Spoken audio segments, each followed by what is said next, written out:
Baseball is dead. Rest in peace.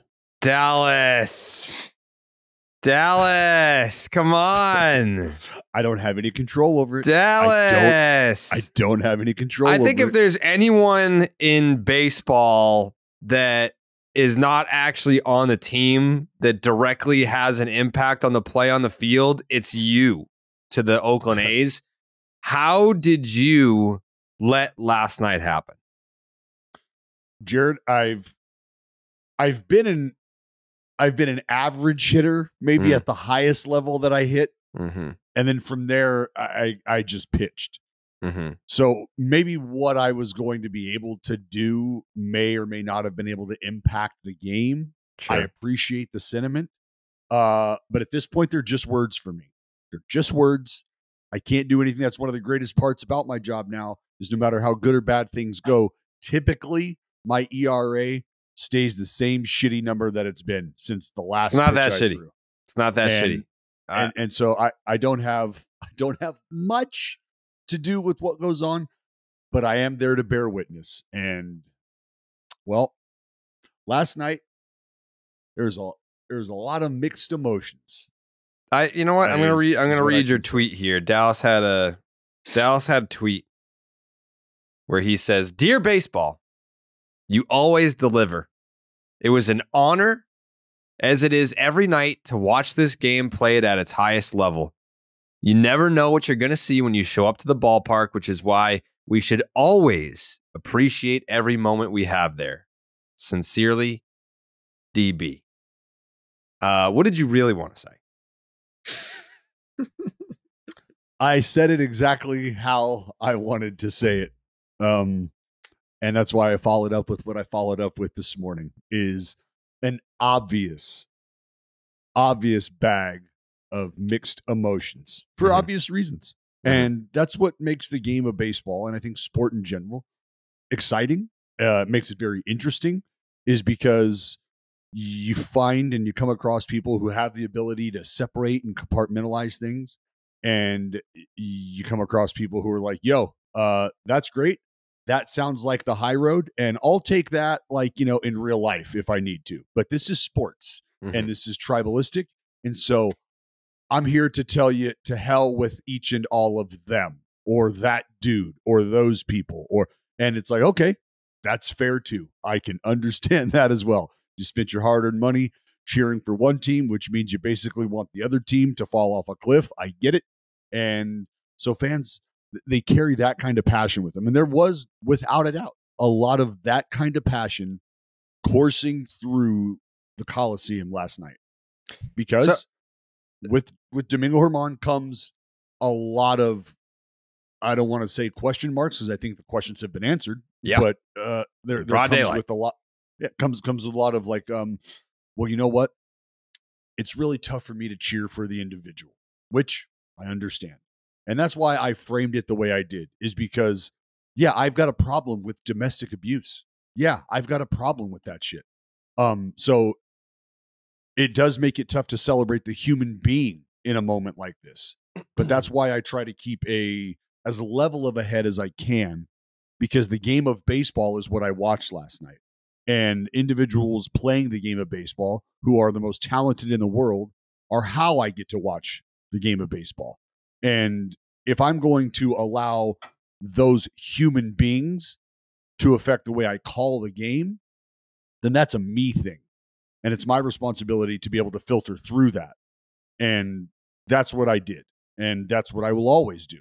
And having a platform like this gives me an opportunity to talk in more detail about how I feel about things like that, where in the moment, it is just simply not the time. And that is not my job in that moment.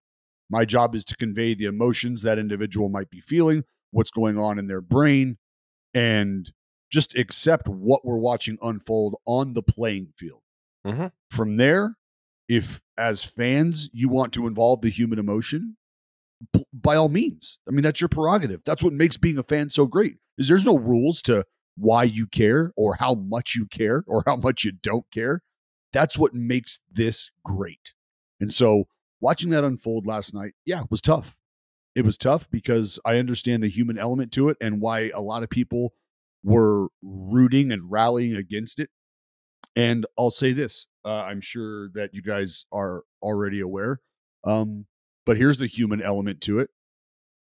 A couple days ago, he had somebody very close to him in his family circle pass away. Right? Someone he looked to as an uncle / father figure. So not a direct uncle relative, but for me, that doesn't matter because this is somebody who's probably been a big part of his life for a long time.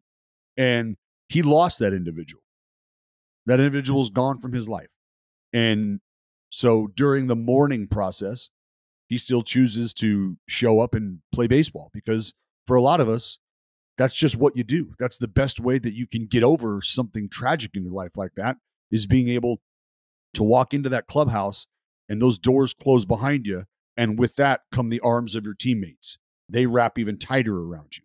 And it's even tough in that room because there's probably folks who disagree with how Domingo Germán has handled things in the past. But that's in the past.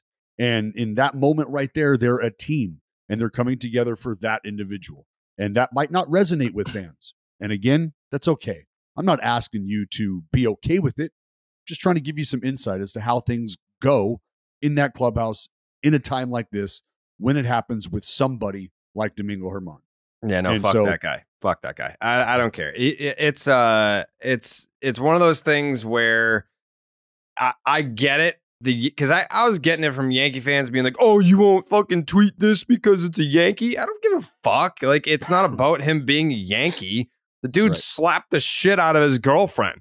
And then there were Yankee fans trying to justify it by being like, well, like, yes, he did do that, but they eventually got married and had a kid. Like, he got a second chance and like they're still together. I don't fucking care. I don't have to. I'm not gonna tell you how you should feel. And you shouldn't tweet me being like, you need to celebrate this guy. No, I fucking don't. No, I don't. And I won't. I don't give a fuck. Like, here's what happened. So we haven't even said what, like, if someone discovers this episode 2 years from now, they're going to be like, what the fuck are they talking about? Domingo Germán of the New York Yankees threw a perfect game last night. This is the podcast the following morning. In September 2019, Germán and his girlfriend, now wife, attended a charity gala held by then teammate CC Sabathia. Many of Germán's 2019 teammates were also there with their families. Sources said Germán slapped his girlfriend at the event, but the MLB investigation focused primarily on what happened at his home later that night. According to multiple league sources, including a person with knowledge of the MLB investigation, Germán was intoxicated and became physically violent toward his girlfriend until she hid in a locked room. She reportedly contacted the wife of one of Germán's teammates, and the couple drove to Germán's home late at night. She remained with the teammate's wife while the two attempted to calm down Germán, who is said to have been angry and belligerent. The incident was reported to MLB by a different member of the Yankees staff. Like, all right, cool. They worked on things. They're married now. They had it, whatever. Like, they fixed. Good for them. I don't give a fuck. Like, I'm not gonna. It has nothing to do with him being a Yankee. If they converted Aroldis Chapman to a starter and he did the same thing for the Royals, don't care. Like, I don't tweet Marcell Ozuna home run. I love the Braves. I don't tweet Ozuna home runs anymore. Like, once you kind of cross that line, like, I don't know, you're dead to me. I don't give a fuck. So, yeah, it's one of those. Even I saw like Yankee fans being like, anyone but him. Like, cool accomplishment, but why did it have to be him? And that's how I felt watching it. I was just like, I think I tuned in after the 7th. He was perfect through 7, and I turned on the A's broadcast. And figured he would probably lose it in the 8th. And then we came out for the 9th. I was like, well, someone's going to come through in the 9th. Until it happened, I didn't think it was going to happen because this dude has been ass this month. He's not been a good pitcher. And on top of like the domestic violence stuff, he's been suspended for fucking cheating. Like, this is the worst possible fucking guy to be glorified on a national baseball stage. I don't give a fuck if your wife gave you a second chance. That's great from a personal standpoint. Like, in your personal life, great. Like, as a baseball fan, I do not have to appreciate the baseball achievement. No, I don't. You're a bad person and you're a fucking bad baseball player. You suck at baseball. You've cheated in the game of baseball and you're a piece of shit off the field. I don't give a fuck. Fuck you and your perfect game. And that right there is exactly what I just said in human form. Yeah. And that's what, and everything you just said, everything you just did is everything that I said I understand, am more than okay with. And that's what makes the game beautiful, is because there are those feelings within the game that, oh man, this quite literally could have been anybody else, and we would be okay with celebrating it. And that's the thing, is you said a word which I agree with.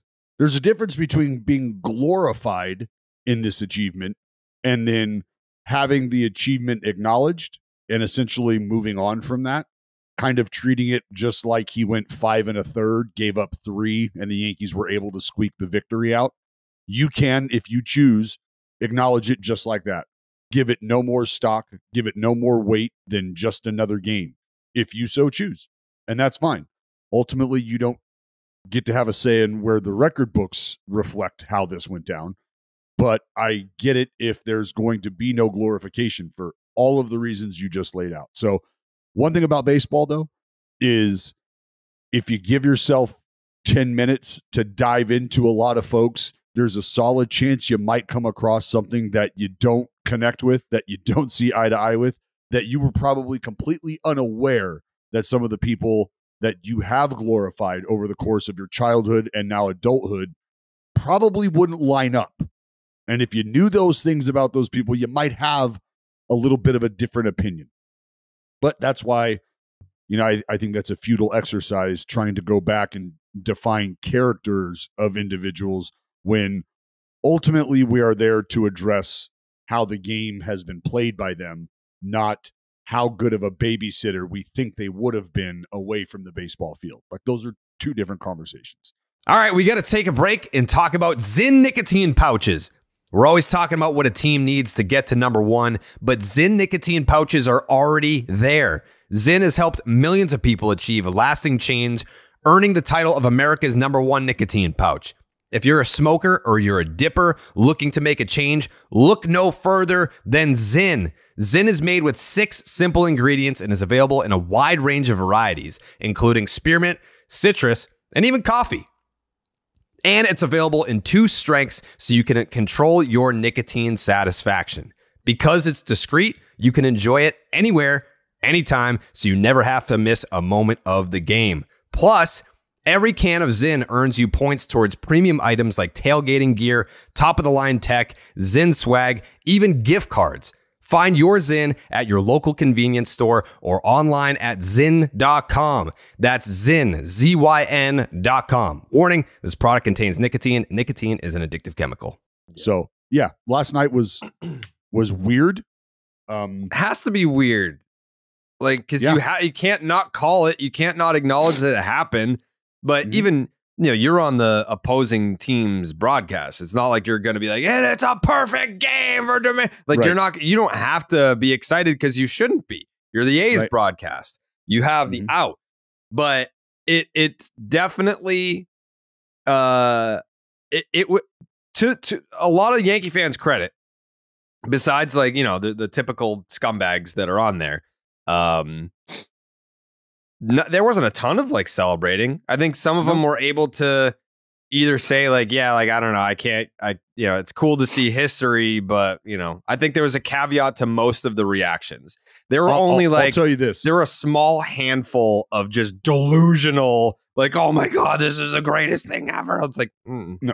So Jared, you've been to the Coliseum, and when you walk down the visiting clubhouse, walk down that tunnel, at the very end, they have conveniently placed a big picture of me celebrating on our day. Mm-hmm. And as Yankee fans were walking up, you walk right past the front of the visiting team's clubhouse, and there's a divider that separates the path for the fans that go up the tunnel, and Yankee players and staff or whomever might be coming down the other side of the tunnel. So as I was standing next to the security post, just talking to some guys, talking to some employees, Yankee fans are working their way up. And almost every other one of them, almost all of them, were like, hey, Dallas, you did it right, man. You did it right. We love you. We love you. It's cool. We love you, though. You did it right, man. And like a lot of that as they were coming up, like almost verbalizing like, hey, you know what? We get it. This was cool. It's really cool that you were here, but kind of like, fuck that dude. Yeah. But it's cool. Yeah. But like, man, you're here too. Like I took more pictures with people after the game in the hallway, Yankee fans, than I did out on the field all day. And so there was without a doubt that sentiment. I do want to share this story because it was emotional for me because my high school catcher was at the game last night. Mm-hmm. Grew up a Yankee fan, huge Yankee fan. He just lost his father a couple months ago. Mm-hmm. And there's no doubt that he and his father would have been at this Yankee game for his birthday, my buddy's birthday. Well, his father obviously not able to make it. As I said, passed away a couple months ago. So instead, he comes with a larger group of his friends, some extended family, and his wife and his little boy. And he, being the knucklehead, the hard-headed dude he is, digging around, found all of the communication between myself, his wife, their other group of friends, putting this day together for him, right? So he knew about it. He's already known about it. Oh, man, he was super surprised, super happy, emotional, just be going to the Yankee game. But he did not know that his wife was going to show up and I would have batting practice passes for them before the game. So he comes down on the field and you can already see the emotion. You could already just kind of feel how cool this is for him, having his boy down on the field with him for the first time, knowing that him and his father had been in this situation before, and now it's him and his son. And just seeing his face, man, watching him and his little boy and his wife just enjoy being at the ballpark. Like I can still hear his son acknowledging Aaron Judge as he walks out. Dad, that's Aaron. Like that voice, just that little, where you know there's nothing in the world that will ever replace what that little boy felt the minute he saw the superstar walk out of the clubhouse, you know, hearing that and then knowing as he's sitting up in center field on his birthday, watching this game with his son, knowing he wanted his dad to be here, but at the same time, you can almost make peace with how things are because what's unfolding on the field. And it just kind of reminds you that this is where I get emotional about baseball, and I kind of tie it to deja vu because I think when things happen on the baseball field that you get to witness, it's a reminder that you are where you should be in this moment right now.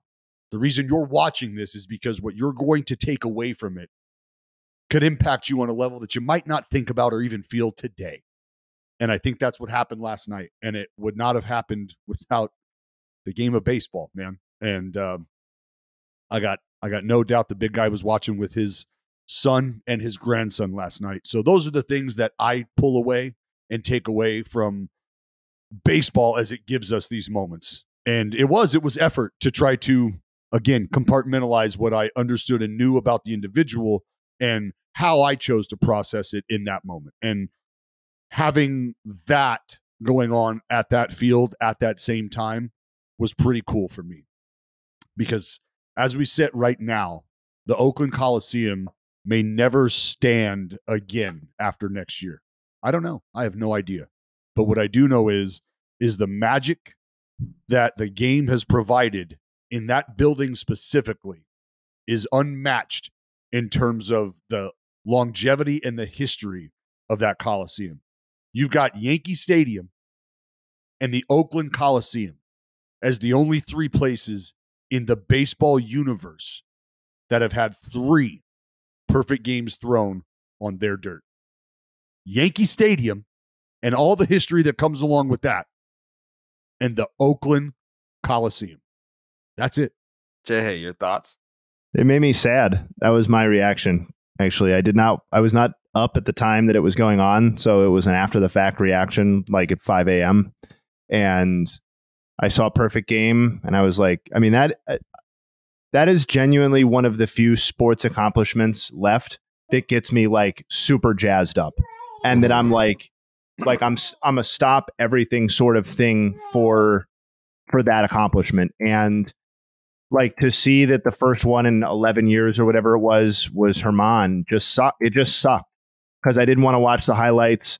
I didn't want to like celebrate it on Twitter to the extent that matters. And I don't know. I'm just sort of pretending that it didn't happen. And that to me is that's a lame way to treat a perfect game. I completely understand what Dallas said.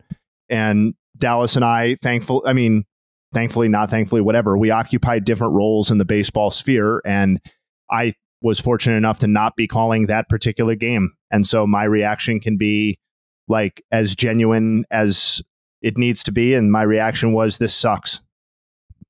And he sucks. And it's like I don't know how many starting pitchers there are in Major League Baseball right now. Like you roll the dice and you come up with like the guy who is the least attractive person to have this accomplishment. It's terrible. Yeah. I don't know what would be worse than Domingo Germán throwing a perfect game from like a baseball achievement standpoint. Like, I don't know. Like, what would be like Ozuna having a 4 home run game? I don't know. I don't think that I think Domingo Germán throwing a perfect game is probably the worst thing that could happen from an individual like achievement standpoint. Like, just a baseball accomplishment that you don't want to celebrate.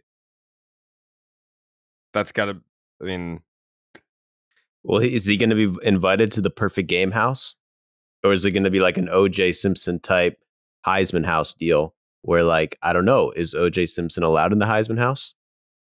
Actually, you know what? Let me ask you this question, Dallas. Because I think the way that you spoke, can you hear us? Yeah, I got you. Okay. So the way that you spoke about when Roy Halladay threw his perfect game and you felt like, you know, you weren't the guy that could call him and congratulate him. So I'll take Garrett Cole out of the equation. Let's take a younger guy.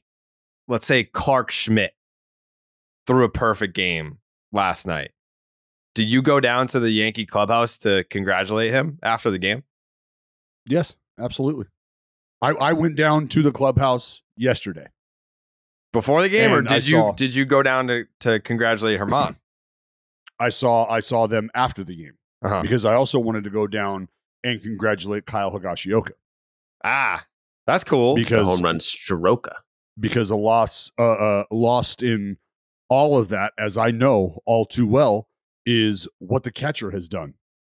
And the fact that is not a singular accomplishment. It actually took the 7 guys behind him and the guy in front of him in Kyle Higashioka to be able to get this done. So I went in there and I wanted to make sure that Kyle Higashioka also knew what an honor it was for me to watch him work last night because of the way he works. If you've listened to this podcast before, you can go back and hear me pour praise and heap praise on Kyle Higashioka for the work he's done behind the plate.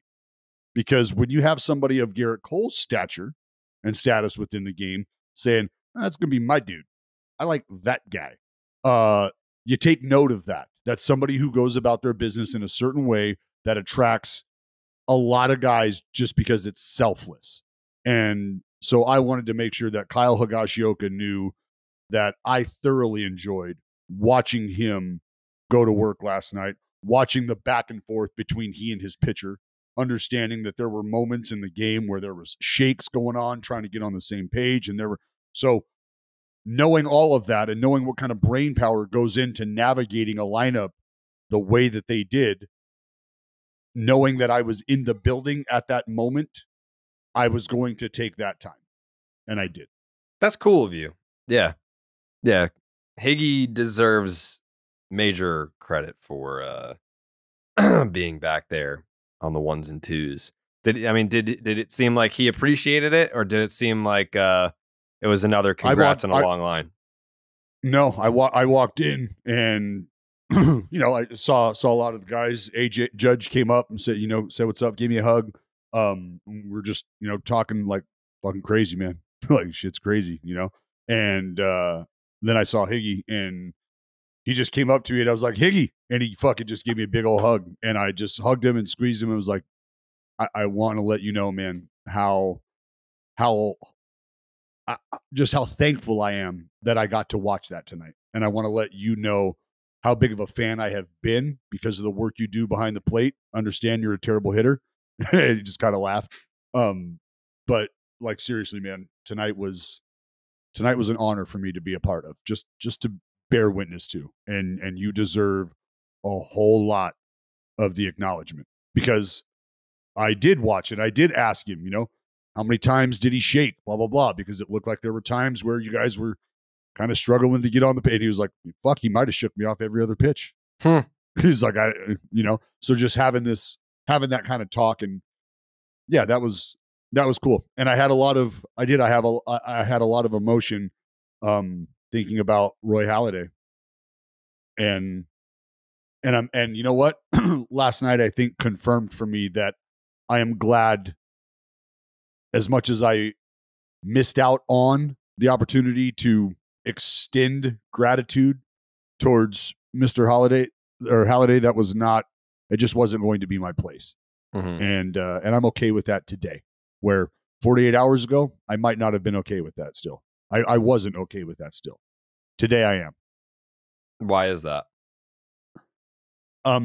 Because I've grown in this game. This game has helped me continue to grow as a person. I look at life a lot differently just over these last few years, and because of how things have transpired in baseball and how that has forced me to look at things differently, except even more so on a much higher level, that there are things you can control and there are things that you can't. And if you are in charge of the things that you can control, then you are in charge of your outlook. And you understand all of that early. Sometimes that gets clouded when you get emotional and passionate about the way things are transpiring in a field that you love. So I'm not going to sit here and try to get dramatic about it and say that I had sleepless nights about not being able to keep that continuity going with Roy Halladay. But it was just something I had wrestled with for a long time. And so then having the opportunity afterwards to shake those gentlemen's hand and have that conversation with Higgy, that, and see the appreciation in return, that's what did it. Mm-hmm. Is because, like, I watched Domingo Germán have explained to him through a translator who I was, and watched his face go from like, who the fuck's this hairy dude talking to me, to they broke it down like, this is who he is, this is what happened, this is why it was special to him. It happened on Mother's Day, and her mom, like, you could see, like, he started shaking his hands, like, like he was getting goosebumps, like, shit. And so seeing that, and again, seeing and hearing and feeling Higgy's response, and just watching how he was being loved on by his teammates, it was just as much. And I'll say this too, for the folks who were like, man, fucking couldn't have been somebody else. Felt like there was a lot of people who understandably were taking that moment in time to show Higgy just how cool it was for them that he was a part of that. Yeah, which is cool. If that makes sense. Yeah, I think that's very cool. Anytime that the catcher gets appreciation and love for an accomplishment like that, when they are heavily involved in the process.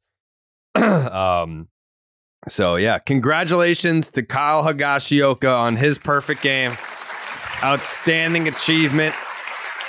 Shout out to Higgy, one of the best receivers back there. There's a reason why you're a personal catcher for one of the best starting pitchers in baseball. Congratulations. Welcome to the club, Kyle Higashioka. Yeah, now I got to get 2 more baseball cards. Yeah. Is that what you're doing? You collect baseball cards from everyone who's thrown a perfect game? Every battery. I have the only standing collection in the world of all perfect game batteries. Now I need these 2. Yeah. I thought you were working on a baseball too. No. No, not working on a baseball. No, I have a Roy Halladay baseball with his name on the sweet spot. I have Mark Burley's baseball with his name on the sweet spot. And then I've got a ball with Roy Halladay on it and Mark Burley on it and my name on the sweet spot. Oh. Those being the first 3 perfect games all thrown within a calendar year of each other. Oh. So I always wanted a ball with those 2 dudes on it, but my name on the sweet spot. Yeah. And I got one. There you go. I wonder what the odds would have been in going into last night. Domingo Germán to throw a perfect game. Baseball fans, you could be winning every inning with the hottest offers in the game. DraftKings Sportsbook has you covered from the top of the first to the bottom of the ninth all season long. Right now, new customers can bet just $5 to score $150 in bonus bets instantly. Plus, all customers can take a shot at bigger payouts with DraftKings stepped up same game parlays. Open the DraftKings Sportsbook app, opt in, and place your parlay by combining 3 or more bets from the same game. Every additional leg gets you an extra boost up to 100%. Step up to the plate right now at DraftKings Sportsbook. Download the app and sign up with the promo code Jared, Jared. New customers can bet just $5 to score $150 in bonus bets instantly only on the DraftKings Sportsbook with the promo code Jared. Gambling problem? Call 1-800-GAMBLER. In Massachusetts, call 800-327-5050 or visit gamblinghelplinema.org. In New York, call 877-8-HOPE-NY or text HOPE-NY. In Kansas, call 1-800-522-4700. On behalf of Boot Hill Casino and Resort, 21 plus in most eligible states, but age varies by jurisdiction. Eligibility restrictions apply. See DraftKings.com/sportsbook for details and state-specific responsible gambling resources. Bonus bets expire 7 days after insurance. Opt-in and 10-plus leg requirement for 100% boost. Eligibility, wagering, and deposit restrictions apply. Terms at sportsbook.draftkings.com/baseball terms. And you're an idiot if you don't take my parlays because they literally win. I don't know. What are we at? Like an 80% clip right now? Something like that? Something crazy? When is DraftKings going to realize that outside of me, we're going to need a lot of help on the BID parlay? Because guys, I can't do all the heavy lifting. I can't be the only one getting shit right. I've probably missed like 2 picks on that thing. Yeah, 2. I think I have. Yeah. I've hit far more often than I haven't on the BID parlay, and then I do a parlay on Wednesday and Friday, and I've probably hit, I don't know, 7 out of my last 9, something crazy like that. Probably. Yeah. We need receipts, bro. Hit again last night. It was like what? We need receipts. Plus 310 maybe? We need a spreadsheet. We need rate of return. We're going to get them. Can't just be throwing out, I'm a betting genius. Plus 330. Plus 330 last night. Cash it. Joe, did you open up a barbershop? Yeah. What's that? Because there is nobody suited to fade more than you. Oh, shit. Yeah. Who the fuck saw that coming? Damn. It's all right. It's all right, Joe. It's all right. You good? You good? You good? No, it's perfectly all right. Shots. I was wrong about Matt McClain. Matt McClain fucked me over, dude. Fuck him. Probably going to get him on the podcast. Well, tell him that I don't want to talk to him anymore. And it's not fair to blame the guy who picks a player and not blame the player for not doing what you picked. That's not how that works. Or the team. I think because I can't wait to do draft week. Like once July 9th rolls around, MLB draft, we've got a bunch of first rounders that have said that they want to come on the podcast after. So we might have like a week or 2 where we're just rolling out first round draft pick interviews. I'm here for that. I specifically want to hear the conversation between Dallas and Bryce Eldridge. Quality human being. Well, he's. What about me and Bryce, dude? Me and Bryce are boys, same fucking hood. I know that is true. Yeah, he's the 6'7" two-way player, first baseman who couple months back hit a ball 450 with a wood bat, and he's like 18 years old. Yeah, beast. Coming. Yeah, He coming. that's gonna be a whole thing. Yeah, and multiple. I've been out to like ballparks recently. The number of people that are like, hey, fucking Joey from baseball doesn't exist. Yeah. We like grew up around like the same area. Like you got like I feel like there's like whatever town you grew up in has a population of like 17, and I've run into all of them. Joey moved a lot as a child. Yeah, that's what it is. Yeah. It's more than 17. I think you're speaking of the Bat Boys. Yes. Those guys. Yeah. Did you know them before they popped off? Yeah, I mean, they've popped up recently way more. I mean, I feel like I met them like 2 years ago. Mm-hmm. I geolocated them. I'm like, bro, that's like literally near my house, bro. Oh, you did do that? Let's fucking, yeah. And then, we hung out. So now we're best friends, and now they're viral. And they interviewed Shohei in English. Who can say that? When the fuck did they do that? After the World Baseball Classic. He won the World Baseball Classic. And I know you guys are talking about the Bat Boys. You go on Instagram, they're everywhere. They interview all the players on the field. Jack kid with all the chains. Mm-hmm. And they asked, like, how much do you bench? How much do you squat? And then, but they had Shohei after World Baseball Classic on the field. I don't know how they did that, but they finessed it. They asked Shohei after he won the World Baseball Classic how much he squats. He's like, a lot. A lot.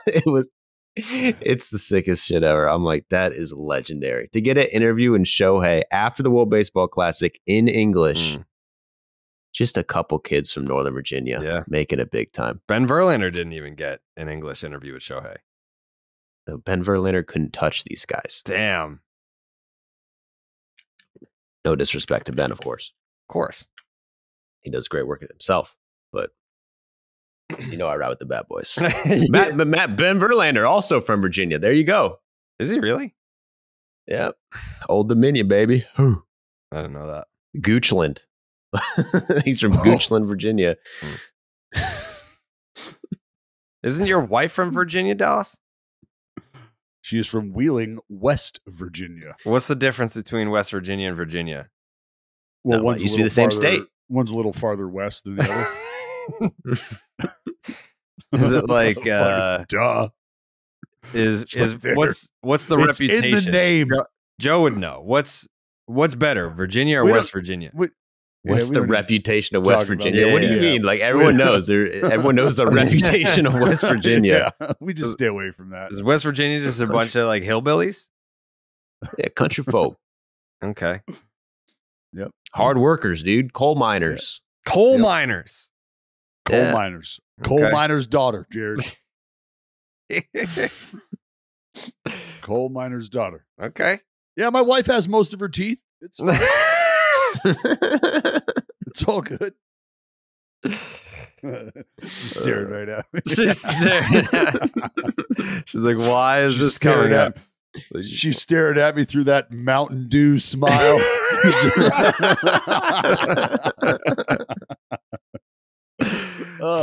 How'd you guys go from talking about perfect games to what's the reputation of West Virginia? How did I get dragged into this? It's a geography podcast as well. It is. You know what? Since you brought up the World Baseball Classic, I've had this subject on the rundown for, I don't know, days. Because Mike Trout went on Mookie Betts' podcast. And he was asked, like, remember, like, before the season started, I was like, hey, I was like, Mike Trout's going to get a little taste of that World Baseball Classic, and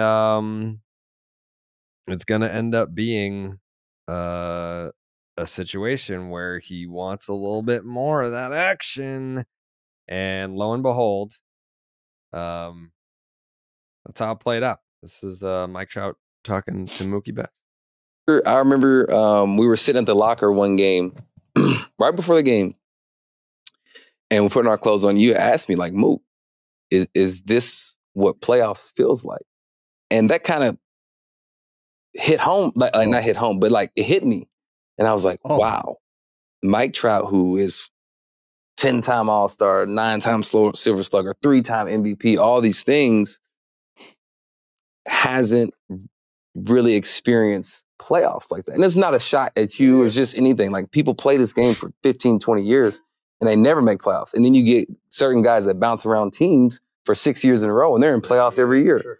You know what I'm saying? And so, like that to me, that was beyond playoffs. Yeah, I feel like there was another. I mean, like, that's just Mookie talking about it. I feel like there was another clip somewhere where Mike Trout expanded on that and was just like, yeah, like seeing the crowds in the championship game when they did like the ceremony before the game, and it was this whole thing, and he said everything that I thought he was going to say before the World Baseball Classic even started. Like, I want to be here. Like, this is what I want. I need this in my life. And I don't know what the future holds for Mike Trout.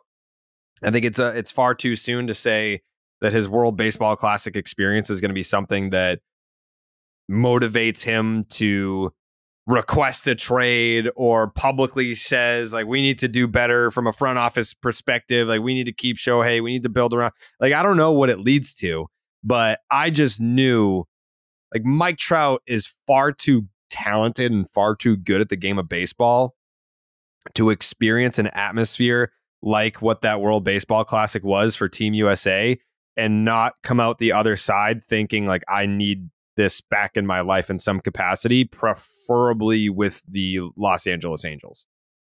Yeah, especially how it ended, of him striking out the last at bat. Mm-hmm. Like, you want redemption there. Mm-hmm.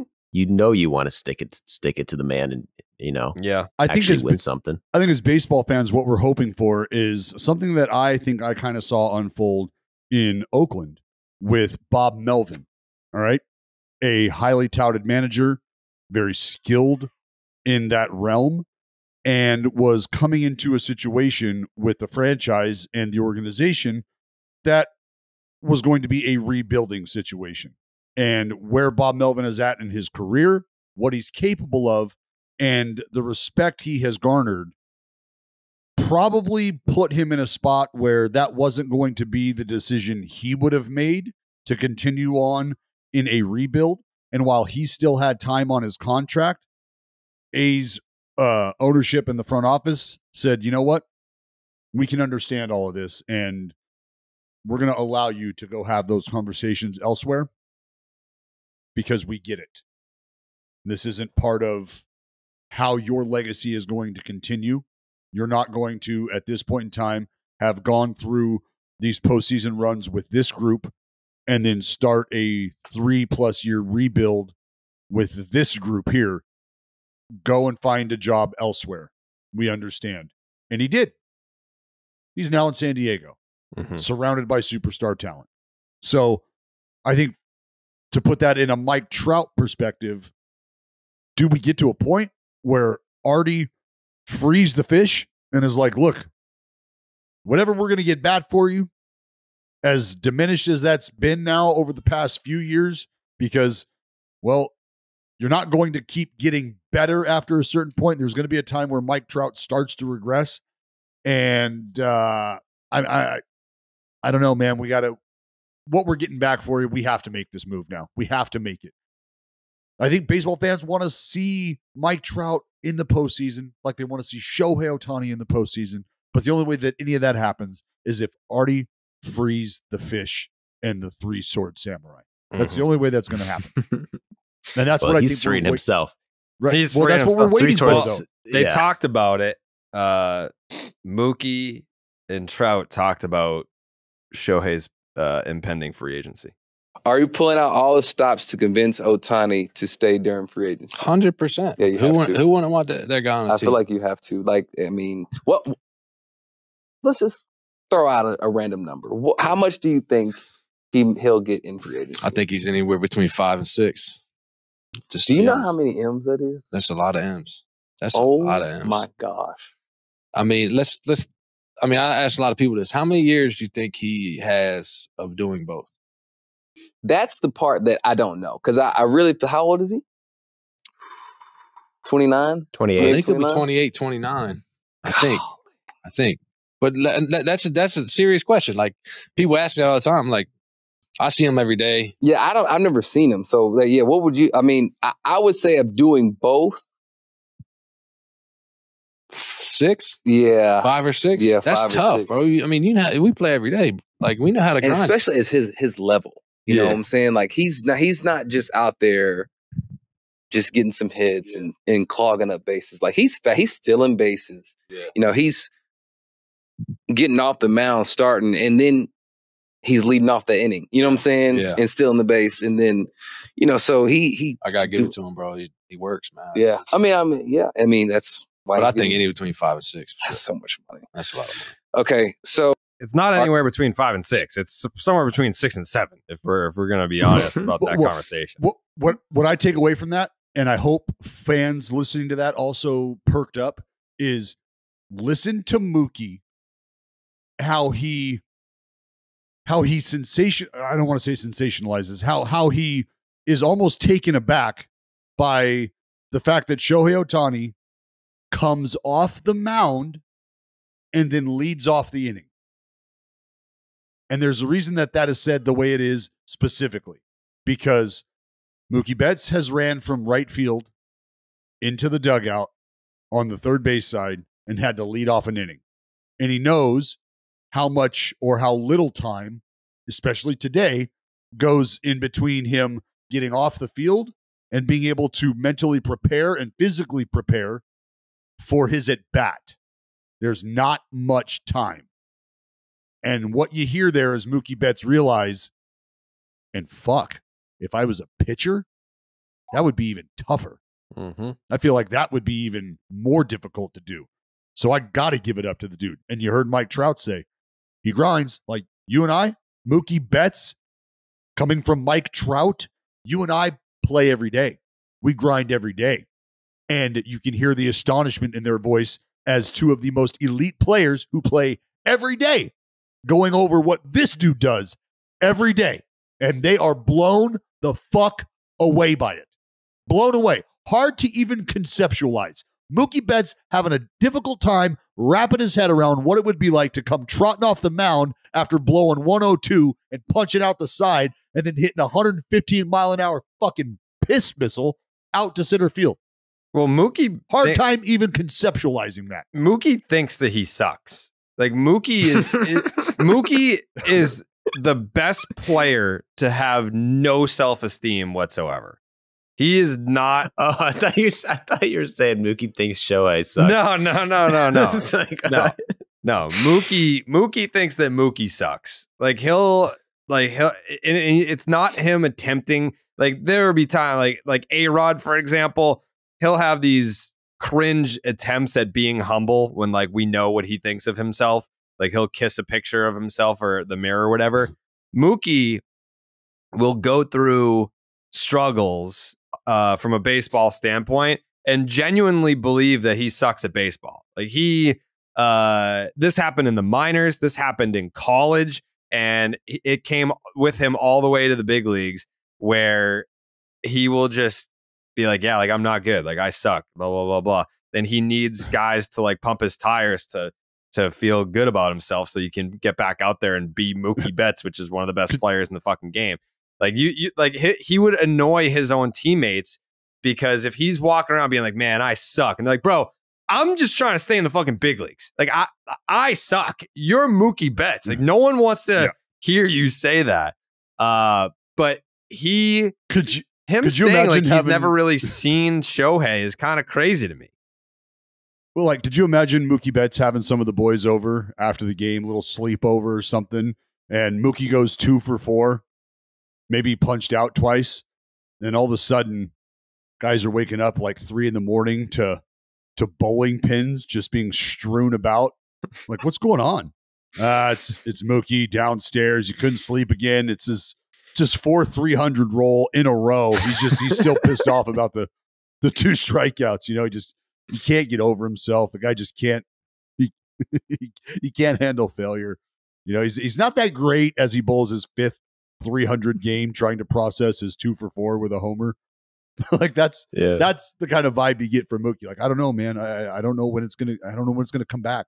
I don't know if I'm gonna be able to tap into it again. 7th perfect game. I mean, think about if Shohei didn't exist, we kind of be looking at Mookie in that way a little bit. I mean, the guy's playing fucking shortstop right now, mixing in at second base and outfield. That's an amazing player right there. But it is interesting the workload and how long Shohei can maintain this, which is kind of like a, you know, that you're never going to know the answer and you could just speculate. But then, you know, you look at people like Bumgarner, who's like fallen off a cliff and now he's not playing. And everyone says, well, what happened in those playoffs when he threw 1,000 pitches in 2 months? Like, you got to think that Shohei's workload is pretty much equivalent to that. Well, no, that's why how you prepare and how you recover is so important. And that's why you see players and have seen players for many years. Like, I mean, you know, I don't think it surprises anybody, but the idea that LeBron James spends, you know, millions of dollars just on health and recovery. And there's a reason why he's played as long as he has at the level at which he has played. The guy's an absolute freak to begin with. And then when you get to a point where you can invest the way he has in his body, the returns are longevity. So for Shohei Ohtani, I got to imagine there's going to be a similar approach, if there is already not a similar approach to doing. Have you ever seen this GQ interview where he goes on GQ, 10 things you can't live without, and it's like a pillow, a pillow, a baseball bat, my new glove, chamber, you know? Because he is, I mean, there's obviously no comparison. You'll never know the answer because no one's ever done it before. But like Shohei does seem, the more you dig into his story and like whatever you can find, like purely obsessed with only baseball. Yes. And is like legitimately his entire life is sleeping and then waking up and getting lunch with Ipe and then going to the field and then going home. He doesn't even have time to fucking high five his teammates. He does the thing where he just like, he gives them like an air high five to the whole dugout because he's like, all right, I hit a home run. I don't have time to high five all you slapdicks. I got to get ready to get back out there and punch out the side. Yeah. That's didn't you want to put the hat on? That's why. Yeah, he didn't even want to put the fucking samurai hat on. Well, because he's got to put it on, then he's got to take it off. It was his idea. You can't come up with the idea and then deny the hat. Come on, he didn't put the fucking samurai hat on because he's like, I got to put it on again. I'm gonna go hit a home run in a couple innings from now. Like, it's just a whole fucking. You're gonna ruin my hair. Yeah. Is there any way you guys could crazy. just keep one like where I sit? You know, because we know it's gonna happen. I'll come down. I'll put it on, all right? We can all gather around. Hey, look at this. It's again, I know. And you know, so. Is Shohei Ohtani disgusted with his own success? I think he's just, at this point, he's got to be a robot, right? Like, I think he expects it, honestly. Yeah. I mean, you listen to him like after last year, like getting interviews and being like, I was kind of disappointed in how I hit and through certain times, and it's like, bro, what, you may have just had the best season of all time. And he's like, I tell you right now, I wait for the day because it's gonna happen. I know it's gonna happen. Ipe is going to send me a video message of some sort. Maybe by the time we kick off this, Rock, we'll be at a point in time where I can get that like 3D hologram image, and I'm gonna get this like crystal baseball sent to my house on my deathbed. It's going to pop open, boom, and it's going to be that fucking hologram of Shohei. And he's just going to go, you were right. About what? And about there being one fucking reason why he selected the Los Angeles Angels of Anaheim. Yeah. There's going to be one, and you know it. And if you listen to the podcast, you know it, but my day is coming. My fucking day is coming. I promise you. Yeah. So Ipe, yes, I will give you my address. We will stay in contact, of course. Mm-hmm. As much as like I don't need to talk to Shohei. I'd rather not, honestly. I just want this day when it comes to be as genuine as possible. And it's coming. I like that. That, you know what that means? Shohei on the pod. No, Shohei going to the Braves because he wants to prove he's better than Acuna. So the Braves will be like, we can give you that opportunity. Take Acuna's contract, same contract, Yeah, see exactly. Yeah, same Shohei, contract. we've got 14 years for roughly $26 million for you. Are you? Total. Is that something we can? He's like, yeah, done. Fuck yeah. 14 Psychologically, years, I'll be able to play with Acuna's kid. Sure. don't you think that Shohei maybe lives a somewhat unhappy life because he is always focused on baseball and never satisfied with his performance, even though he could be the best baseball player to ever live? Like, isn't that a miserable way to go through life? Yeah, I mean, there's probably some trauma that's driven him to be this fucking fixated on it, you know? Yeah. Like, who Like, hurt I don't him? know. Who hurt Shohei where he is just like, I am 100% focused on baseball, nothing else, no personal life, nothing but baseball. I'm the best to ever do it. But because baseball is a game built in failure, if you fail 70% of the time as a hitter, you're considered good. 70% is a lot of times to fail. And that probably drives Shohei absolutely insane. Like, if he only is motivated by success and this is a game of failure, his brain must be the beaches of Normandy. There's just gunfire going off and like he can just have there's no peace. There's no peace between the ears, I feel. Yeah, he wakes up in one of those like video montage scenes where Yeah. it's him watching the success of somebody overseas in a distant land being celebrated for doing not even close to what he knows he's capable of. And he's like, oh, the day is coming. The day is coming when I unleash the three-sword samurai on these unsuspecting souls. They have no idea what is coming, and I will not rest until their children's children have number 17 tattooed on their forehead. That will be the day that I can finally rest and reap the benefits of the work I've put in. When every American child is named Shohei, that's when he can rest. Oh, we were talking about Bryce Eldridge, the two-way player that's going to be in the MLB draft. And it kind of begs the question of Shohei's greatness inspiring the next generation. Like, how soon before we see the wave of two-way players coming into the draft and in college baseball? Like, I'm sure. I mean, we've seen it this year already to an extent. But anyways, I mean, yeah, I'm interested to see how that plays out. It's gonna be soon. I mean, it's already happening. Like, we're gonna have a two-way player as a first round pick. But we got to talk about Blue Moon here. Got to talk about Blue Moon. Jake, you were at the Red Sox game last night? Unfortunately, I was. How many Blue Moons? I had 5 before the rain delay and about 25 after the rain delay. It was a tough night. Tough night for the Red Sox. It's been a tough season for the Red Sox. Beer is a tried and true tradition, but Blue Moon is the only beer brewed by baseball. Blue Moon was born in a ballpark, first brewed at Coors Field in Denver, Colorado. Make it your one-of-a-kind baseball tradition. Whether you're at the park or watching from home, Jake was at the Red Sox game last night, had a rain delay, came back about 9:45, promptly gave up like 7 runs. It was a tie game, right? It was a tie. It was 1-1 when the Tarp went on the field, and then they lost like 7-1. Yep. Yeah. But the Blue Moons made it worth it. Going out to a ballpark, we appreciate when everyone tweets us the pictures of them at a baseball game with your Blue Moons, with its refreshing flavor with Valencia orange peel for a subtle sweetness and hints of coriander.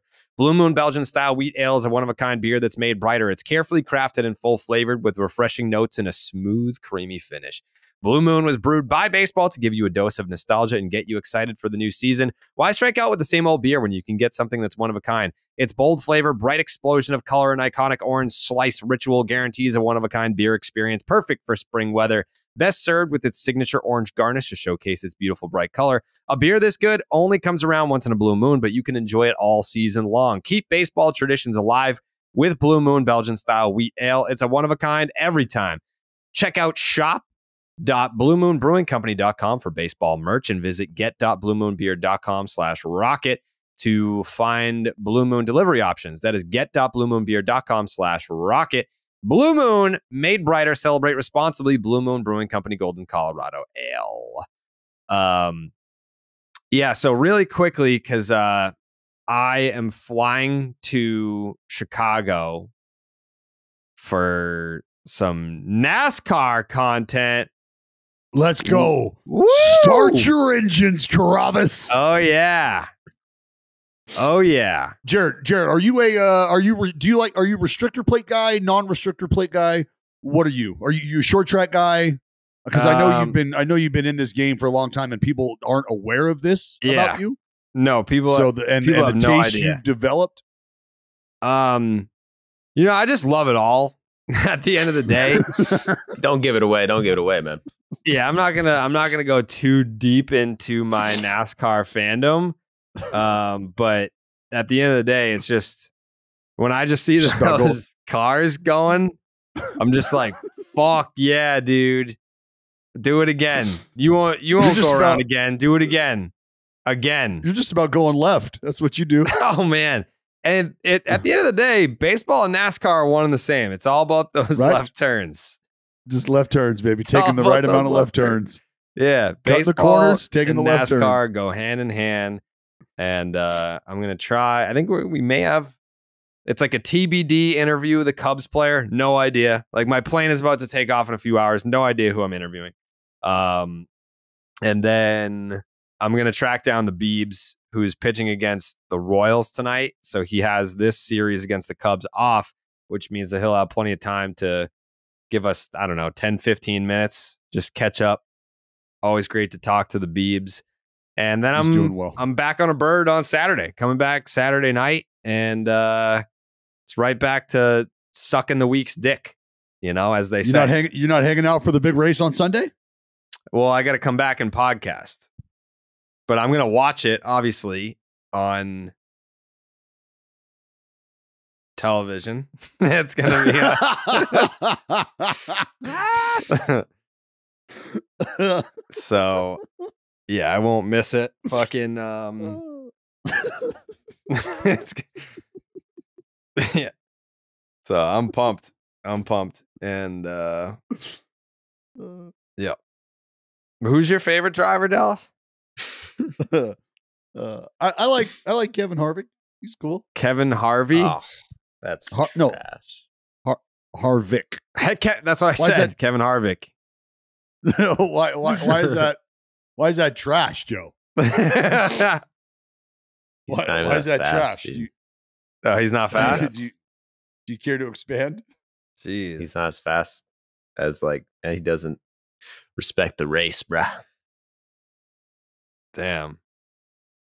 Yeah. What about who's is it Harvick? No, it's somebody else. That's there might be Harvick. It's got the Jordan deal. Someone has a Jordan deal in NASCAR? Yeah. Oh yeah. Damn. That's another connection to baseball. Mookie Betts and Bubba Thompson.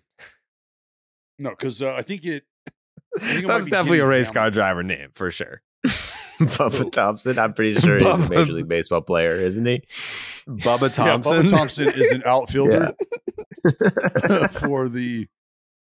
He was with the Brewers. He was with the Dodgers. Bubba Thompson. He's on the Rangers now. Fast as fuck. I just made that name up. He plays professional baseball for the Texas Rangers. Yeah. He spent 2018 with the Hickory Crawdads, though, single A South Atlantic. Yeah, so he gets He's it. from He Alabama. Yeah. Boom. Done. There's definitely someone out there. Jake, book Bubba Thompson. We got to talk to him about NASCAR. He definitely loves that shit. Clean it up. Before I get out of here, I wanted to mention some love for the Fightin' Phils. For Joey's Fightin' Phils. Went and looked at it this morning. The Phillies have the second best record in baseball since June 3rd. They have won 17 of their last 22 games, just on an absolute heater. They've won 17 of 22, second best record in baseball since June 3rd. But they have lost 2.5 games in the standings. which is fucking crazy. Second best record in baseball, 17 of 22, and they have lost 2.5 games in the standings. It's not fun being in the NL East, Joe. What the fuck? The Braves never lose. The Braves Phils don't lose never either. lose. But the Phils don't lose either. And now the Marlins can't lose. And, you know, this is what we kind of all expected from this division, other than the Mets, but we don't even have to talk about that. But, like, yeah. I mean, honestly, though, this kind of, when you say that about the Phillies, does it give you a little bit of a deja vu? Like, this feels like last year. And obviously the Braves right now are just boring. Like, they're Braves right now, if ask anyone in the world who's the best team in baseball right now, playoff start today, who's going to win the World Series? If you don't say the Braves, you're lying. Mm-hmm. Like, I think right now the Braves are by far the best team in terms of roster performance, depth, especially when they get Max Fried and Kyle Wright back. Let's bring up that they haven't pitched in months and they still can't lose. But when you see the Phillies, never lose. The Braves never lose. They will. They probably won't again. But the Phillies don't lose either. And we've seen this last year. So, I mean, yeah, I'm worried. I'm worried about the Phils. I'm not going to lie. Are you They're really? not going to win the division. I saw it happen last year. I saw no one even brought them up, talked about it. It was Braves and Mets. It was, you know, both You're the not Braves and worried Mets arguing. we're Stop better. it. It's almost like when like you're creating some sort of adversity just to feel alive at this point. The Braves are on a 107 win pace. You think the Phillies got 108 in the tank? No. Okay. The division? No. The division's over. Everyone knows that. Wow. But, you know, the playoffs. The NL East is over. Wow. Over. Put a clamp on it, huh? Put a clamp on it. Jed, clamp it. Okay. I would love. It's hard to disagree. Exactly. I would love someone say, "No, actually, Marlins just got Jazz back." I wish I could take my pants off for you, boy. Sounds about right. It is. I am rock hard for the Braves right now. Yeah. Yeah. The Braves are currently on pace to win 107 games. So listen to this: the Braves, out of all their hitters, okay, how many hitters do a professional baseball team have on their team? 9 plus the guys on the bench. 14. Well, 14. They have one hitter who's not at least a league average hitter right now, according to OPS. One. You know his name? Who? You don't. His name's Chadwick Trump. He's played 6 games. Oh, yes, I did. I'm friends with him. Oh, yeah. Chadwick Trump. He's a beast. He played for, what team did he play for in the WBC? The Netherlands? Yeah. Yeah. But he's been overshadowed by some other catchers on the team. Sean Murphy and Travis Darno, unfortunately. But he's the only Braves player who's not a league average hitter. He's played 6 games. I mean, have we not done our job by acknowledging the NL East becoming, dare I say, becoming a trash division? What? I thought you were about to say better than the AL East. Yeah. I don't think I could say that. You don't think that you can say that the NL East is better than the AL East? Well, I mean, are the Braves better than the Rays? Yes. Are the Marlins better than the Orioles? In the NL East, the Braves are the only team with a positive run differential. The only team. Yeah. And the American League East features 5 teams that all have a positive run differential. Shout out to the Red Sox hanging on strong, +8. So, I mean, sure, there's a lot of hype surrounding the Braves. They're 9-1 over the last 10. That's great. The Marlins and Phils are both 7-3 over their last 10. So they're playing good baseball. But on the whole, when you look at the separation between your team and the next and how that has gone this season, the run differential, Marlins -2, Phillies -9, the Mets -17, the Nats -62. The Red Sox fucking suck.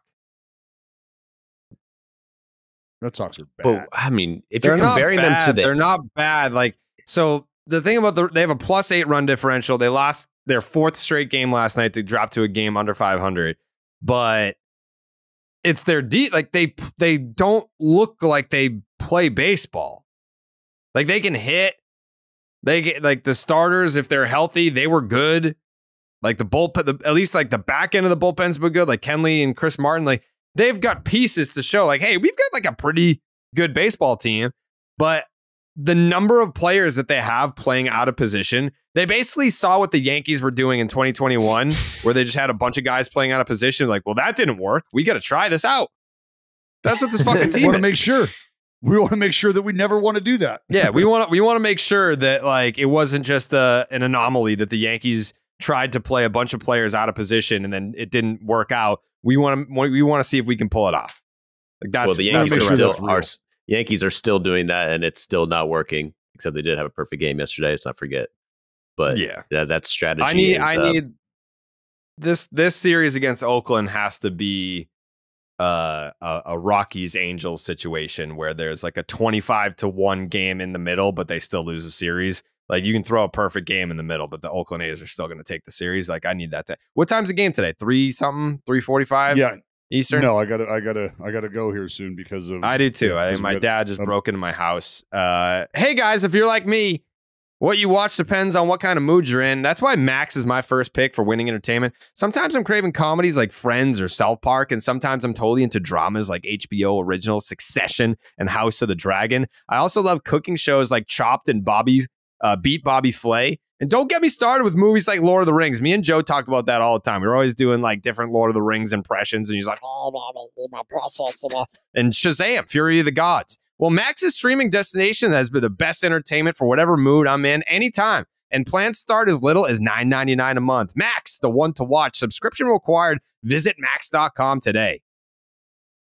Jayhay, I know you're on baby duty. You got any final thoughts while you're being dad of the year over there?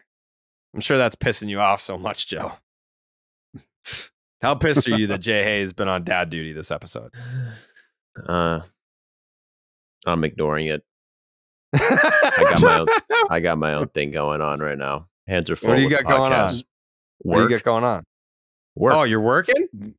I'm working. So what's the next video? Dallas. Give me so is Jake. Give me Jake's always working. We're working on the podcast.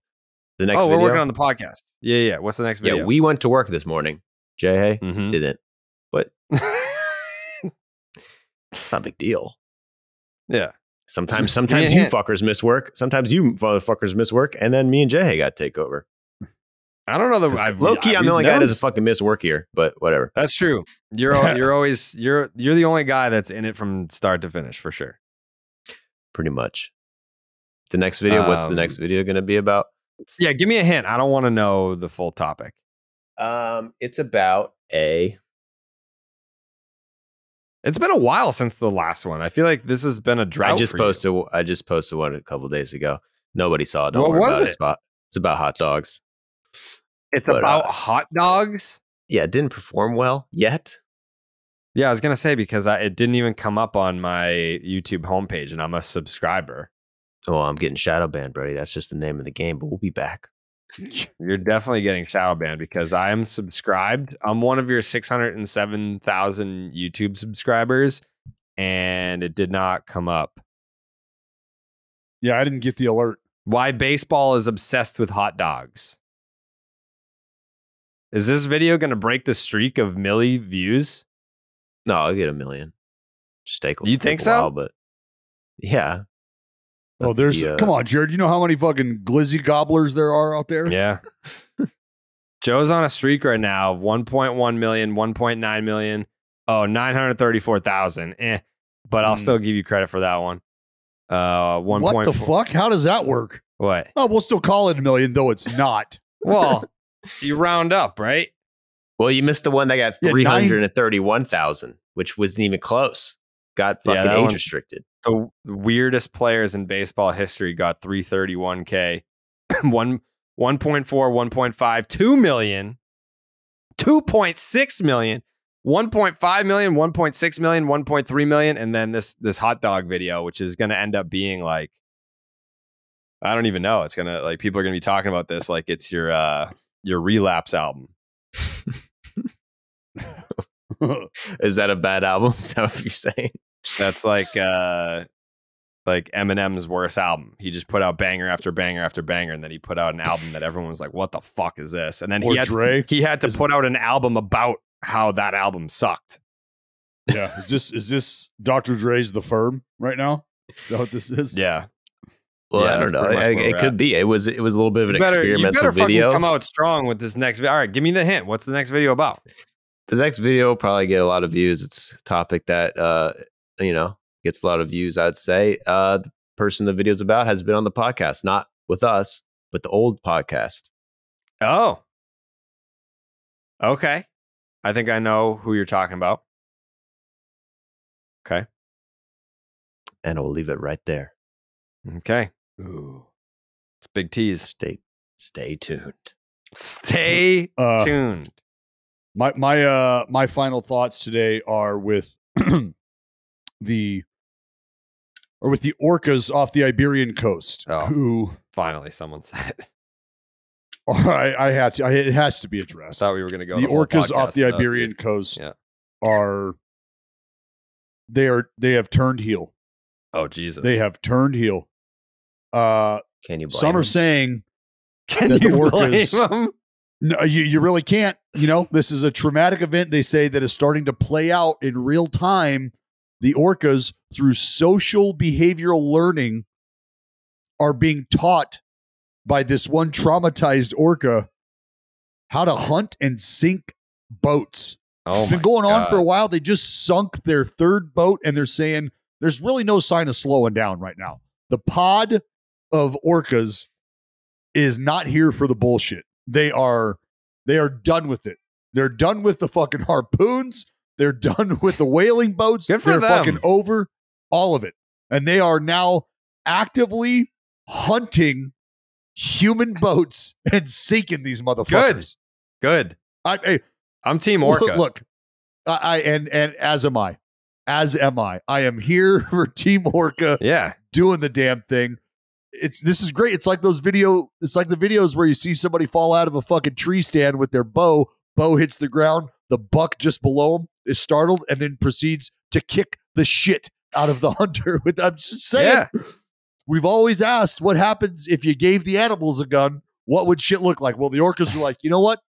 Hold my fucking seal chum because I'm going to show you what it looks like. Yeah. Good for them. Fucking Team Orcas all the way. These are radicalized orcas. Yes.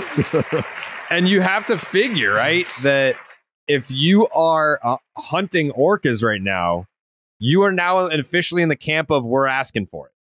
Like, you can't be like, oh my God, this is a tragedy. Like, no. Like, you know that the orcas know what's up now.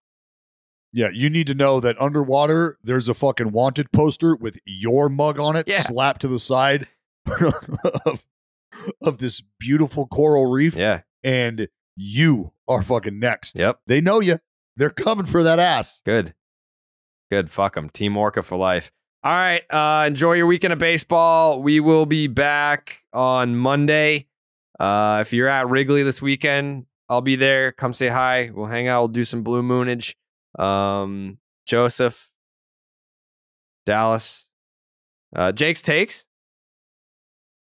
I just might get some of the boys together, me and the orcas, and go sink a few boats. All